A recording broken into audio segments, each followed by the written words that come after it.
Sa loob po ba mga bossing ko ng inyong tahanan ay laging may mga pagtatalo? Nako mga bossing, at kayo po'y rindidong-rindido na mga bossing ka. Araw-araw na ginawa ng Diyos ay lagi na lamang may pag-aaway. Asya mga bossing, ako po'y may tuturo sa inyo para matigil na yung pag-aaway na yan mga bossing. O ano po ba itong aking hawak na ito? O ay di ito po mga bossing ko ay pinato yung sili. Pinato yung sili na mga bossing ang ating gagamitin. At ito po mga bossing ko, isa sa mga subok na nagtataboy ng mga kamalasan. Maaaring marami ng mga umenter na malas sa loob ng inyong tahanan kung kaya't sinapian na or kinapitan na ang mga miyembro ng pamilya kaya lagi nagkakaroon ng pagtatalo. Or kaya po mga bossing ko ay lagi na lang may karamdaman na isa sa miyembro ng inyong pong pamilya at ito po ay hindi na matapos-tapos mga bossing. Or kaya po mga bossing ko ay mayroon kayong mga pasaway na anak or mga third party hindi maiwasan mga bossing. Or kaya po ay problema sa inyong negosyo. Or kaya po mga bossing ko ay kayo'y naiintriga. Lagi na lamang po may mga chismosa sa paligid at inggitera mga bossing. Ano't ano man po ang problema nyo pinagdadaanan, relax lang po kayo mga bossing. Kayang-kaya po yan. Isipin nyo na lang mga bossing, kaya yan ay dumadaan sa inyong buhay para mas maging fighter po kayo sa hamon ng buhay at maging lesson po sa inyo.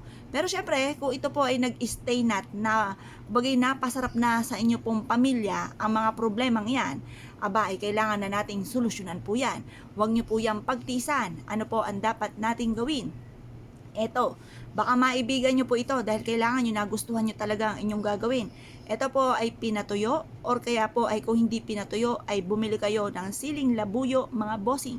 Kahit 3 piraso lamang or isang plastic na maliit, pwede na po yun. Diba may mga tingi-tingi, yun, pinaplastic-plastic, pwede po yun. Ngayon po mga bossing, bumili ka ng ganyan. Kahit sariwa or tuyo, pwede na po yan. Ngayon, harap po tayo sa may silangan ng mga 6:30 or kaya po ay alas 7 ng umaga. At focus ka lamang. Sabihin nyo po, sa pamamagitan ng pampaswerteng ito, lahat ng mga kamalasan namin pinagdadaanan ay hihigupin ito at mawawala na ang mga kamalasan na yan. Puro swerte ang darating. Ganun po ang inyo pong laging sasabihin. Yung mga magagandang salitain ay paulit-ulitin. Huwag kang magsasawa, huwag kang mauumay na magsabi ng mga magaganda. Pero yung mga pangit na salitain, ipagdadasal sa mahal na Panginoon na mabago ang takbo na ating pong mga pamumuhay. Ngayon po mga bossing, positive ka lamang habang nagwi-wish po kayo mga bossing, i-wish na rin na magkaroon ako ng malaking bahay, magkaroon ako ng negosyo na dito na ako yayaman, magkaroon ako ng mga bagay na matagal ko nang pinapangarap. I-wish na lahat ng gusto po ninyo na walang gamit na sana, direct to the point. At ibilad ito sa sinag ng araw sa umaga hanggang alas 8. Makalipas ang alas 8 ng umaga, kumuha kayo ng platito at ilagay ito sa ilalim ng inyo pong higaan. Lagi niyo po tatandaan mga bossing, ang ilalim ng ating higaan ay dapat ay laging malinis. Kasi kapag once na yan po ay madumi, mas lapitin yan ng mga negatibo at hindi po kayo makakatulog ng mahimbing dahil may mga nagdidiwang na negatibo sa inyong ilalim ng higaan. Kaya laging malinis po dapat po yan.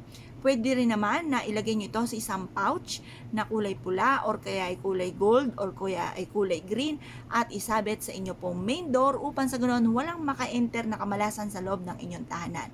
Ngayon pa mga bossing, kung kayo po naniniwala at nais po itong gawin, asya mga bossing, huwag na po kayo magpatumpik-tumpik pa. Subukan nyo po ito, proven po ito na maswerte. Yun lang po mga bossing. Salamat po!